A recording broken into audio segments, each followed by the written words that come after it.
కాలజ్ఞానంలో బ్రహ్మంగారు చెప్పినట్టు ఇప్పుడు బంగారం విషయంలో నిజం కాబోతుందా? బంగారం చేతికి అందకుండా పోయి ఇత్తడికే బంగారం అంతా, అంటే పుత్తడి కాస్త దూరం అయిపోయి ఇత్తడి కాస్త పుత్తడిని రీప్లేస్ చేయబోతోందా? పుత్తడి మనకి అందనంత దూరాన వెళ్ళిపోతుందా? ఇప్పుడు పుత్తడిని కనీసం చూడాలంటే అబ్బా బా ఈ లెవెల్లో ఉంది అంటే కనీసం కళ్ళతో చూడలేనంతగా దూరానికి వెళ్ళిపోతుందని కైండ్ ఆఫ్ డిస్కషన్ జరుగుతుంది. కారణం రోజు రోజుకి బంగారం ధరలు కొండెక్కుతున్నాయి. ఆ కొండ మీదకి ఎక్కి కూర్చుంటున్నాయి. కొంచెం దిగమ్మా అచ్చని దిగంటుంది బంగారం. ఒక్కసారిగా 3,000 రూపాయల పెంపు గురించి మాట్లాడుకుంటున్న సందర్భం. తులం 24 క్యారెట్ల బంగారం ధర 1,40,800 రూపాయలు, అంటే ఇంక్లూడింగ్ ఈ 3% ఆఫ్ ట్యాక్సెస్ జిఎస్టీ ఉంటాయి కదా, ఇవన్నీ కలుపుకుంటే. అలాగే 22 క్యారెట్ల తులం బంగారం ధర 1,28,400 పై చిలుకుంది. ఇక బంగారం బాటలోనే అచ్చే నువ్వు పైపైకి వెళ్ళిపోతుంటే నేను కింద ఉంటాను అంటోంది వెండి. వెళ్ళమ్మా నీకైనా చాలా ఫాస్ట్గా పరిగెడతాను అంటోంది వెండి. ఏకంగా కిలో వెండి ధర 2,34,000. వింటున్నారు కదా, ఒకప్పుడు వెండి అంటే 50 రూపాయలకు పెడితే హనుమంతుడు బెల్ వచ్చేది.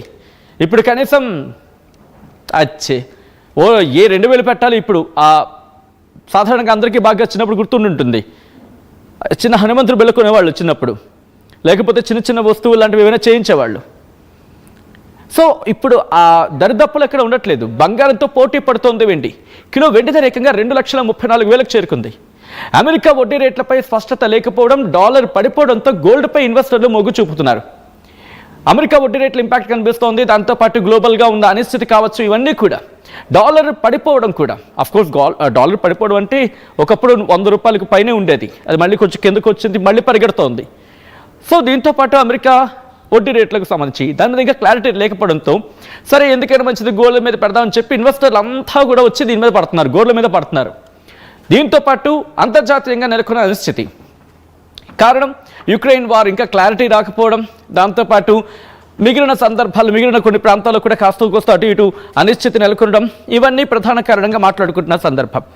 ఒక్కసారి నేను ఈ 3% జిఎస్టీ మినహాయిస్తే, నేను మళ్ళీ చెప్తున్నాను 3% జిఎస్టీ ఉంటాయి కదా కొంచెం, వాటిని మినహాయిస్తే కనుక నిన్న అంటే ఈ రోజు మాట్లాడుకుంటే ఈ 999 గోల్డ్ 999 ధర, గోల్డ్ అదే 99.9 99.5 అంటూ ఉంటారు కదా, 916 అంటూ ఉంటారు, 999 ఇలా.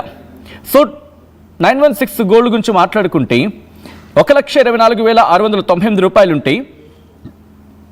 999 ధర గోల్డ్ 999 ఏకంగా 1,36,283 రూపాయలు ఉంది.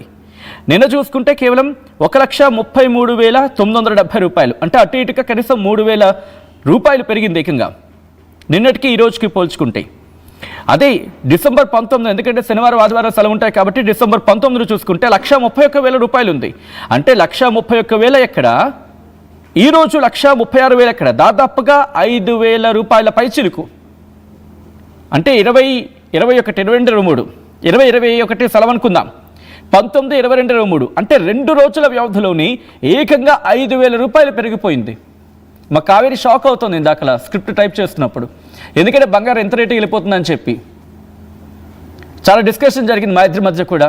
అదేం సార్ అంత వెళ్ళిపోయిందంటే ఒకసారి చూద్దామని చెప్పి లెక్కలు తీస్తే కనుక మేమే షాక్ అయ్యాం ఎంత పెరిగిపోయిందా అని చెప్పి. సో ఆ కైండ్ ఆఫ్, ఎందుకంటే అమ్మాయిలు కావచ్చు ముఖ్యంగా మహిళలకి బంగారం అంటే అంత ఇష్టం, అంత ప్రీతి. పెరుగుతూ ఉంటే తట్టుకోలేము ఎవరైనా సరే, తగ్గుతూ ఉంటే కనుక ఆసక్తి ఉంటుంది. సో డిస్కషన్ జరుగుతున్నప్పుడు ఇదే డిస్కషన్ మాకు, అదేంటి ఎంత పెరిగిపోయిందని చెప్పి, నిజమా కాదని చెప్పి 2-3 సార్లు క్యాలిక్యులేషన్స్ కూడా తీస్తే ఇదిగో నేను చెప్తున్న నెంబర్లు ఇవన్నీ కూడా. 18వ తారీఖున 1,32,454 రూపాయలు ఉండింది ఉదయం. మధ్యాహ్నం రాబోతుకు 1,32,474, ఒక 20 రూపాయలు పెరిగింది. కానీ ఈ రోజుకి ఆ రోజుకి కంపేర్ చేసుకుంటే కాస్త ఎక్కువగానే ఉండింది. ఇక అక్కడి నుంచి డిసెంబర్ 1న ఎంత తక్కువ ఉండిందంటే బహుశా మీరందరూ వింటే షాక్ అవుతారేమో, ఏకంగా 8,000 రూపాయలు సుమారుగా పెరిగింది. అదేంటి ఇంత పెరిగిందా అని చెప్పి షాక్ అయ్యాం కూడా, మేము కూడా అంతే షాక్ అయ్యాం. డిసెంబర్ 1వ తారీఖున 1,28,800 రూపాయలుగా ఉంటే 999 గోల్డ్ ధర, సాధారణంగా 24 క్యారెట్స్ అంటూ ఉంటారు కూడా. ఈరోజు చూసుకుంటే ఏకంగా 1,36,283 రూపాయలు, అంటే 1,28,800 ఎక్కడ, 1,36,823 ఎక్కడ అంటే దాదాపుగా 800 అంటే 7,000 పైచిలుకు అనుకోవచ్చు. కానీ బట్ అటు ఇటుగా 8,000 రూపాయలు పెరిగిపోయింది ఏకంగా బంగారం ధర. అదే 19వ తారీఖు నవంబర్ కనుక చూసుకుంటే 1,23,000 రూపాయలు ఉండింది. 19 నవంబర్ ఎక్కడ, 19 డిసెంబర్ ఎక్కడ? 1,23,884 రూపాయలుగా 19వ తారీఖున గత నవంబర్ 19వ తారీఖు నుండి ఈ నెల 19వ తారీఖుకి ఏకంగా 1,31,779 రూపాయలు అంటే దాదాపుగా 8,000 ఇక్కడ 8,000 పై చిలుకు. ఏది ఒక నెల వ్యవధిలో 8,000 పెరిగితే దాదాపుగా ఇక్కడ 2 రోజుల వ్యవధిలోనే సుమారుగా అటు ఇటుగా 7,000 రూపాయలతో 5,000 పైచులకు పెరిగిందంటే బంగారం పరిగెట్టడం కాదు, ఏకంగా రన్నింగ్ రేస్లో పాల్గొంటుందేమో, ఫస్ట్ ప్రైజ్ కొట్టేస్తుందేమో అనిపిస్తుంది. ఫస్ట్ ప్రైజ్ సెకండ్ ప్రైజ్కి పోటీ పడుతున్నాయి బంగారం వెండి. అచ్చే నేను ముందుంటానంటుంది వెండి. లేదు నీకన్నా కాస్త ఫాస్ట్గా వెళ్తానంటుంది గోల్డ్. సో మెటల్ ప్రైసెస్ గురించి మాట్లాడుకున్న సందర్భంలో ఎందుకు ఇలా పెరుగుతున్నాయంటే ఇండస్ట్రియల్ ఇంట్రెస్ట్ కూడా పెరుగుతోంది వెండి మీద. ఇండస్ట్రియల్గా కూడా యూసేజ్ లేకపోతే వినియోగం ఎక్కువ అవుతోంది. ఇక బంగారం గురించి మాట్లాడుకున్న సందర్భంలో భారతదేశమే కాదు మిగిలిన సెంట్రల్ బ్యాంక్స్ కూడా, మిగిలిన ప్రపంచ దేశాల్లోని సెంట్రల్ బ్యాంక్స్ కూడా వాళ్ళ రిజర్వ్స్ని పెంచుకునే ప్రయత్నం చేస్తున్నాయి. డాలర్లో కాస్త అనిశ్చితి నెలకొనడం కావచ్చు, లేకపోతే అమెరికా వడ్డీ రేట్ల వ్యవహారం కావచ్చు, ఇవన్నీ కూడా సెంట్రల్ బ్యాంక్స్ మిగిలిన దేశాల్లో ఉన్న సెంట్రల్ బ్యాంకులు కూడా వాళ్ళ రిజర్వ్స్ని పెంచుకోవడానికి బంగారం మీద ఇన్వెస్ట్ చేస్తున్నాయి, బంగారం మీద ఇంట్రెస్ట్ చూపుతున్నాయి. వాళ్ళ బంగారాన్ని లేకపోతే అక్కడ సెంట్రల్ బ్యాంక్స్ ఏం చేస్తున్నాయి, వాటి నిల్వల్ని, గోల్డ్ నిల్వలని పెంచుకునే ప్రయత్నం చేస్తున్నాయి, బంగారం నిల్వలని. సో వాళ్ళు కూడా సెంట్రల్ బ్యాంక్స్ కూడా ఇప్పుడు మన దేశానికి ఆర్బీఐ ఎలాగో ఆయా దేశాలకు సంబంధించి అవన్నీ కూడా, ఎందుకంటే డాలర్లో అనిశ్చితి ఉంది కాబట్టి ఎప్పుడు పడిపోతుందో తెలియదు, ఎప్పటి నుంచి ఉంటుందో తెలియదు.